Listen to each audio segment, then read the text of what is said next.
Hello, everyone. Happy Friday. Yay, it's Friday. I'm just going to give it a moment, make sure I'm live, and let people have a chance to hop on. As you hop on, if anybody is here already, let me know that you're here and that you can hear me okay, please. I'm just going to check on my phone to make sure I'm there and that I can see comments. Okay, we are good. So, all right, so maybe while we're waiting, and I know it's Friday, so if we don't have too many people on, that is understandable.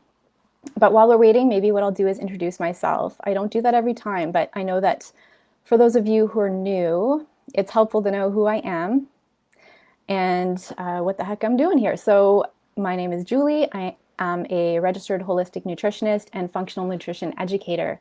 I'm also the founder of the Migraine Resilience Method. And basically, I help women reduce the frequency and severity of their migraines. And I do it through helping them address underlying factors, those root causes that play a role in migraine. And my program is ideal for anyone who wants a natural and long-lasting approach to improving their migraines. So today I am here because I want to talk about the immune system. I think it's top of mind for most people. And if it's not, perhaps by the end of this live, you'll feel differently. But as we go into, cold and flu season and we're dealing with, obviously, the pandemic, I want to make sure that you're all equipped with everything that you need to know and give you some tools so that maybe if you are stressing about it, it helps you to feel a little bit more relaxed about everything and also do things. So implement some things, which is very important to kind of feel like there is a sense of control so that you have some control over how you move through something if you do end up contracting anything, whether it's the flu or otherwise. So also, we know that inflammation, which essentially means activation of the immune system, it plays a role in migraine. So it plays a role in migraine and it plays a role in many chronic conditions. So we really want to be supporting it year round. It's not just at this time of year, but it is kind of a timely subject and a little more important in the winter months to be looking after our immune system. So personal story, this past January, it was January 2020, started out great for me. I had pretty much the worst flu of my life. I was, it started out day one with a really high fever. I had a huge headache, a lot of head pain, and I couldn't move essentially. And I had my two kids who were 5 and 7 home from school because they were just recovering from something. And they ended up having to pretty much wait on me hand and foot for that entire day. They were bringing me cool face cloths. They were bringing me the thermometer. They were making sure I had water, and they were so, so great about it. And that flu actually took me out it was 6 weeks before I was fully recovered. And it morphed through different things throughout the 6 weeks. It started out chest and coughing, and I couldn't eat for pretty much a week. So I lost about 5 or 6 pounds. And then it moved into sinuses and all of that fun stuff. But what was really interesting was about 2 months later, I started to lose my hair. And what I learned since then is that that's the kind of thing that can happen when you go through something like that, when your body goes through a trauma, like a really bad flu. And I have an idea for why also, it hit me so hard. And I'll talk about that a little bit further in. But yeah, I lost a ton of hair. It was coming out over the course of about 6 weeks. I thought I was going to go bald. And fortunately, I have really thick hair to the point where I would be asking my hairdressers to actually cut as much out as you can. So when I was losing it, I wasn't too worried at first because I knew I had a lot, but I didn't know when it would stop. And actually right now you can kind of see the regrowth. I don't know if, here, I'm going to make sure that I'm showing you what I'm trying to show you. So I have shorter hairs here that are regrowing, and it's all over my head. So sometimes I'll notice it more often than others that I got little hairs sticking up. So I know it's coming back in, but it was scary, and I knew that I'll I'll explain it a little further in, but I knew a little bit of what might have been going on there. So all this to say, immune health, it became a priority after that experience. And flus deplete us of certain things too. So I needed to do a better job of rebuilding what I lost through that flu, and now I know better. But okay, so in this live, I'm going to describe what the immune system is, what it does, and then I will share, and I'm also going to share some signs and symptoms that you can be on the lookout for that tells you that your system needs some support, some extra support, and that you need to pay attention. So let me know if that sounds good. For anybody who's watching, please say hi. Let me know where you're watching from. And let me know that you can hear me and see me okay. And yeah, I'll be asking some questions throughout, so feel free to jump in and comment, whether you're watching the replay or live right now. So the job of our immune system is to correctly identify, label, and attack pathogens, things like bacteria, viruses, and fungi. And it also it's there to deal with damaged cells. So think cancer cells, cells that have gone through some transformation or deformation, and they need to be dealt with. Otherwise, they can cause problems. And the immune system is there to promote healing of body tissue. So when we injure ourselves or something gets damaged. So to explain maybe some of the symptoms of some signs and symptoms you can be looking for that your immune system may be compromised is that if you're catching colds and flus very easily, if they're lasting a long time, if you're getting repeated infections or you have slow wound healing, those are some signs that your immune system can use some support. And inflammation, as I mentioned, is that activation of the immune system. So it's the body's response to injury, foreign invaders like infections or toxins that may cause it harm. So the immune response involves the release of antibodies and proteins, and it increases blood flow to whatever area it needs to be fixed or needs addressing. So whatever's damaged, it sends blood to that area. And that's why it's completely normal and healthy to have that swelling or pain, redness, and heat. So the idea is, though, that once things have cleared up, so after a couple hours to days, things should clear up, and then our immune system can go back to what it was doing before, which is just keeping on the lookout for foreign invaders and damaged cells and that kind of thing. The problem is, if inflammation is consistent, if it stays sustained for whatever reason, that's a problem. And common symptoms of that chronic sort of inflammatory state are things like body pain and fatigue and mental health issues like depression and anxiety. We might have gastrointestinal issues, weight gain, food sensitivities, and migraines.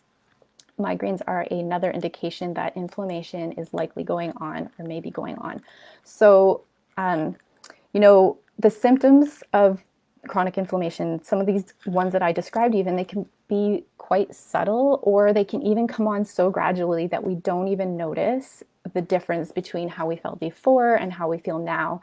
We might all of a sudden say, oh yeah, geez, I've been experiencing this thing for this many months, or who knows how long I've been having it for, but I have it now. And so we don't really make the connection. We don't always pay attention and know that there's something that we should be doing about it.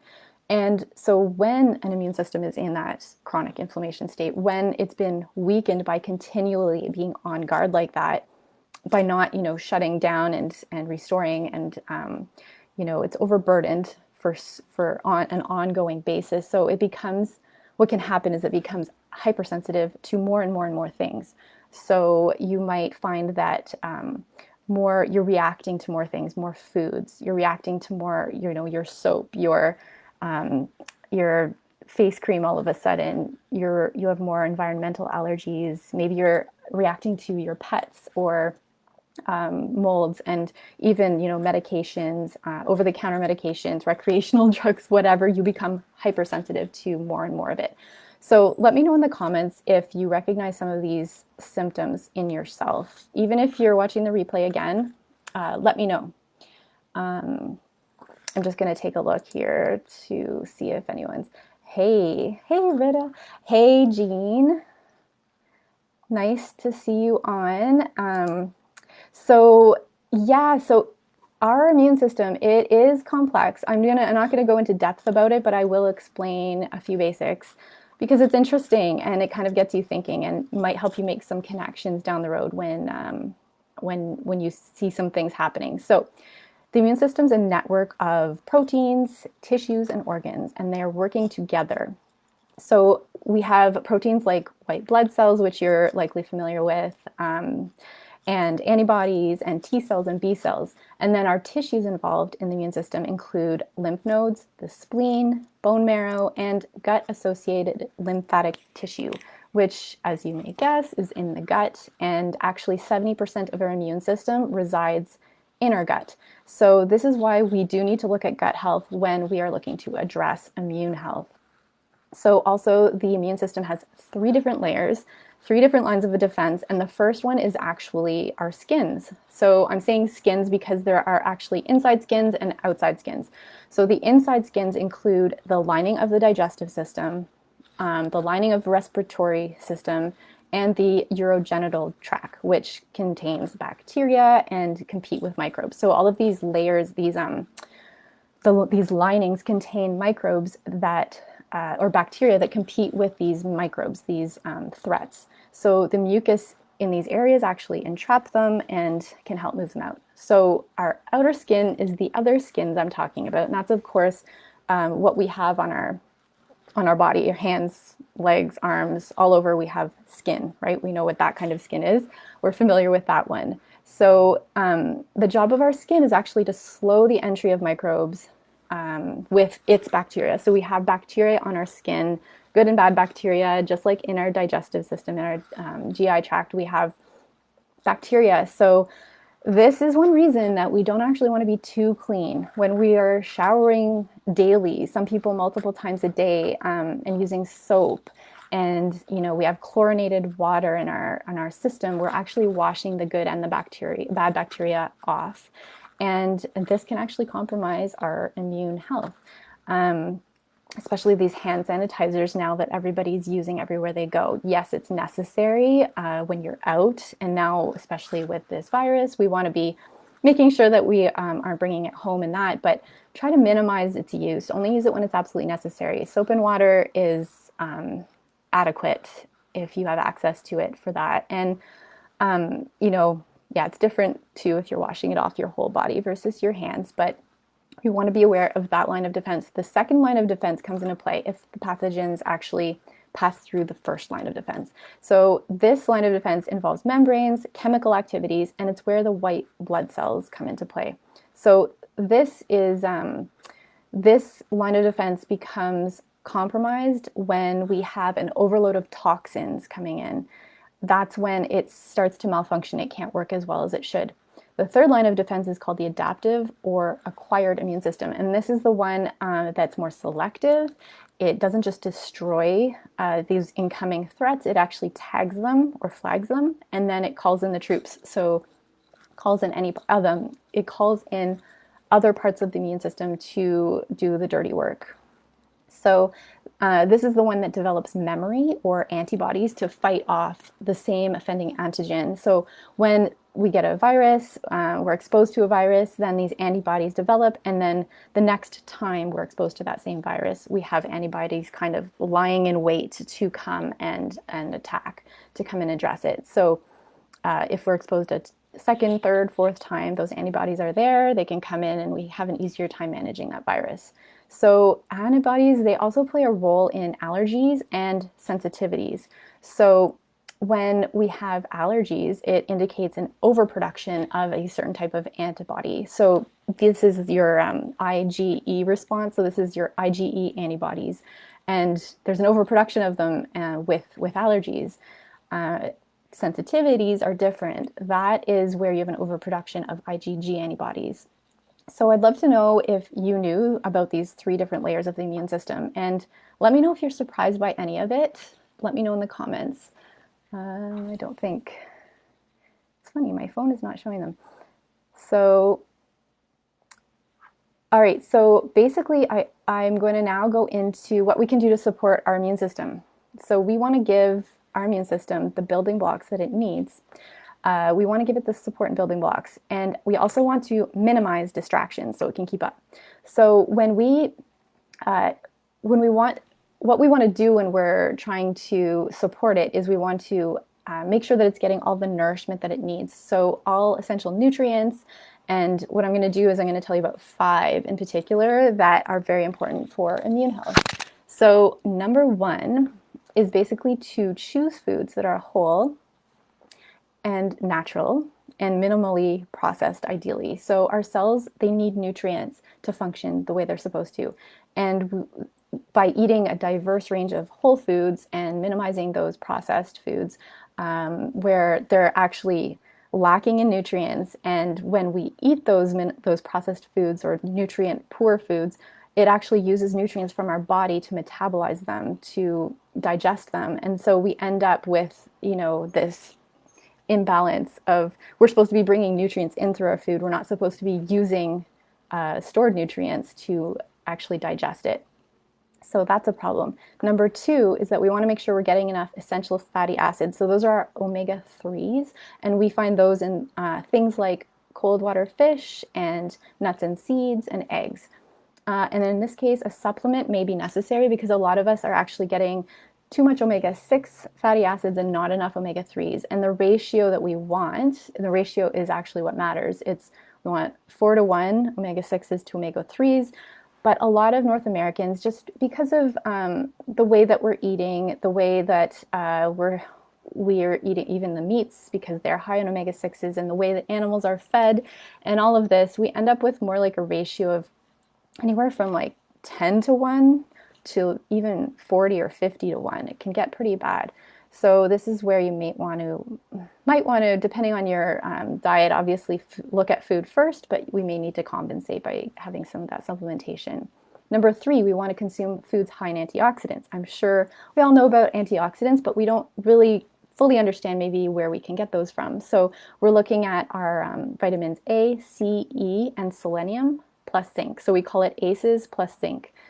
Vitamin A we can find in eggs and liver. But these foods, if they're not part of your diet, then you can go to things that have beta carotene, like orange and green vegetables. But you need adequate levels of zinc to convert beta carotene into A.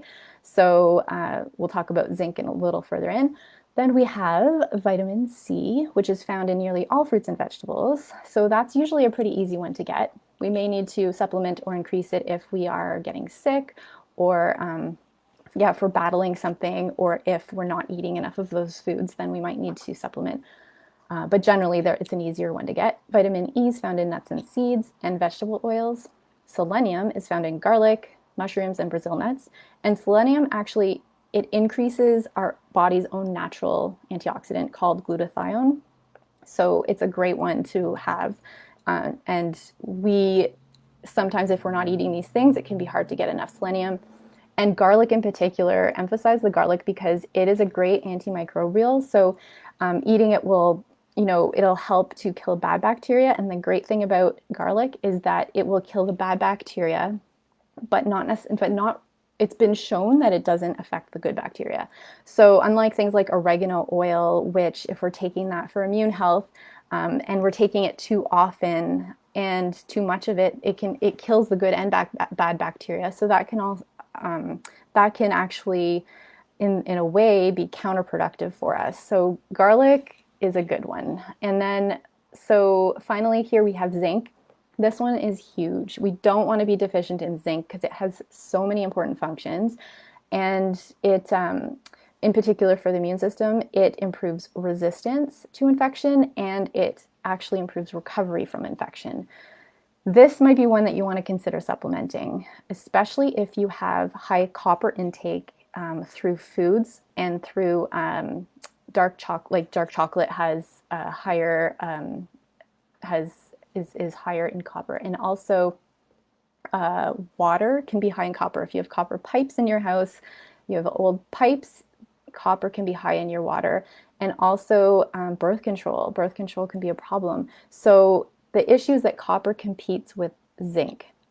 So if we have high levels of copper, we might need to be supplementing. Number 4 is we want to make sure that we have adequate levels of vitamin D. So vitamin D is a modulator for the immune system. It helps the immune system identify only the threats. So adequate D status is associated with improved resistance to infections and healing of infections. So most Canadians especially, but North Americans as well, are deficient in vitamin D. And this is one that is recommended to supplement. It's been studied a lot. And actually, for migraines, it's been shown to reduce the number of migraine days, the length of episodes, and also been shown to reduce pain levels. It's it's basically been shown to reduce inflammation in the body. So this is probably one way that it really is helping with migraines. And it's also needed for the conversion of tryptophan to serotonin. And we all know that serotonin plays, fluctuations in serotonin and low levels of serotonin play a role in migraine. So zinc helps with that. And it also helps with the conversion into dopamine from tyrosine. So that's our, motivation, our pleasure neurotransmitter. So we want to have adequate levels of zinc, even just to make sure that we are managing our mental health and we're feeling good, positive, happy, motivated, that pleasure.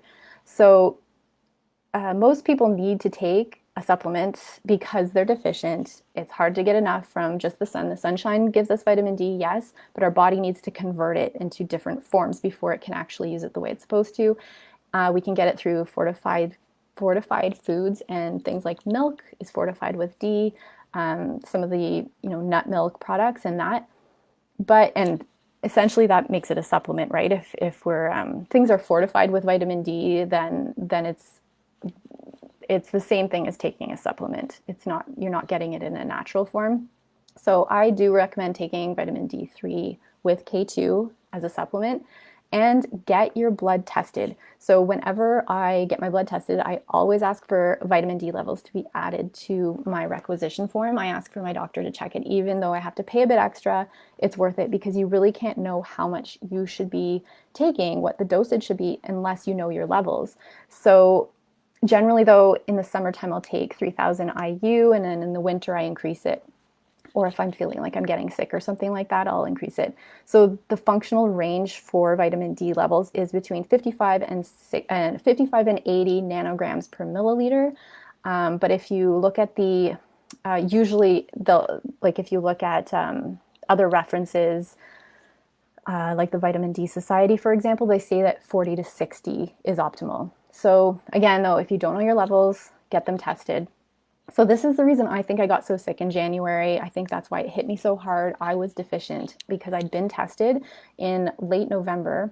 I hadn't been taking my vitamin D supplement for a while. It was kind of a bit of a test to see what it would do to my levels.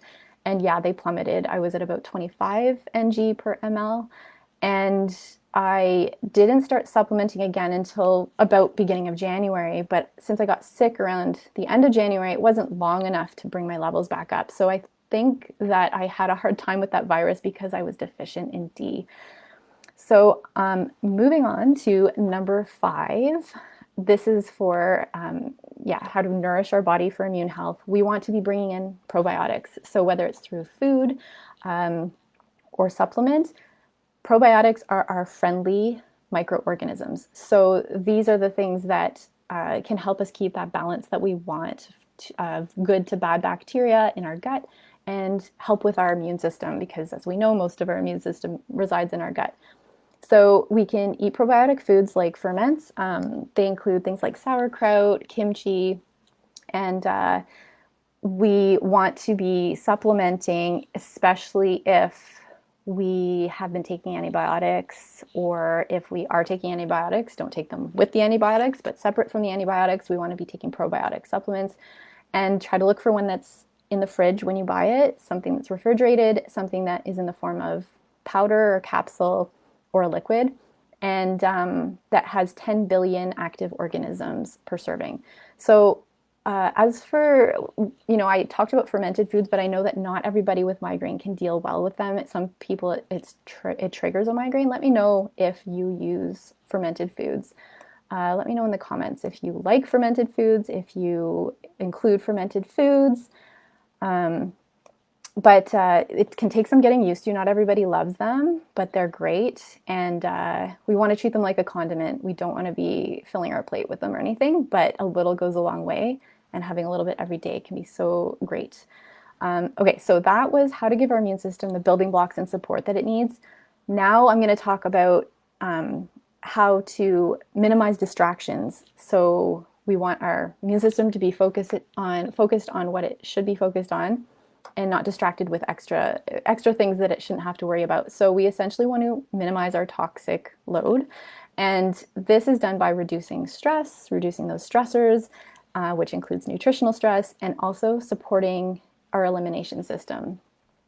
So number one for this is to try and minimize or manage stressors and consider all the forms of stress. So our mental, emotional, and spiritual stress, our environmental and chemical stress, like air pollution and chemicals in our cleaning products, in our personal care products, even in our drugs like painkillers. There's obviously, we can't avoid taking medications and that kind of thing all the time, but it's just one reason to try to minimize it where possible, and not just think that it's, if we have the choice, then this is one more reason to try to do something alternative.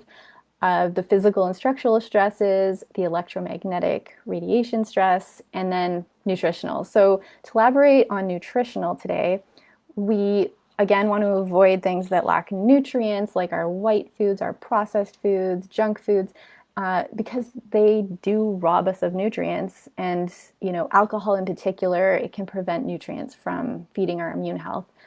It actually can reduce the white blood cell count in our body, and that is not something we want, because that's a very important part of our immune system. Okay, and then sugar. I want to talk about sugar. This is a big one for immune health. It deserves its own special mention. We want to reduce the consumption of this, substance. Essentially, it's not even a food; it's a substance. It's a pure substance, and sugar, refined sugar especially, it impairs the immune function by suppressing the production of white blood cells. It actually reduces the activity of white blood cells by 50% for anywhere from 1 to 5 hours. So imagine if you're eating, sugary cereal, and then you have a snack that is high in sugar, and then you have lunch, and it goes on and on. If you're having sugar throughout your day, then you may be compromising your immune health. If you're exposed to a virus and those white blood cells aren't doing what they're supposed to be doing, you're more apt to actually get very sick. So sugar can be tricky. It's tricky because it can be a really big craving for people, and there's a lot of reasons for that. It is hidden in a lot of things, so we have to start paying attention to our food labels. It's hidden in things like sauces and salad dressings, and I know it's easy to say hold foods and avoid all packaged and whatever, but we all know that that's possible for some people, but most impossible for most people. But if you look at the ingredients and the nutritional information, there are a lot of times alternative products. There are products that you can find that have much less sugar than others. So just keep your eye out. A lot of North Americans, again, get way too much sugar. We're supposed to be getting between 24 to 36 grams of sugar a day, and that's about 6 to 9 teaspoons of added sugar. But most of us are actually getting more like 20 teaspoons of added sugar. So trying to, kick that sugar habit is worthwhile if you can do it. And a really great way to just start is to try to crowd it out. The more whole foods we're eating, the more, healthful and nutrition dense foods that we're eating, the more it can crowd out those cravings for sugars. It fuels us, and it actually feeds our cells. So we tend to crave the junky stuff less when our body is nourished. When we eat empty calories, we get hungry faster again, and we tend to reach for just more of it. Whereas if we're bringing in those nutrient dense foods, then it can fill us up. It can obviously keep us feeling mentally and emotionally and all of that more stable and happier. So then we reach for the other stuff a little less. So number 2 here with the for supporting our detoxification or elimination processes is to support our elimination systems by staying hydrated, making sure that things are moving through. We don't want our mucous membranes to get dried out because those are the things that are actually sticking and attracting the microbes.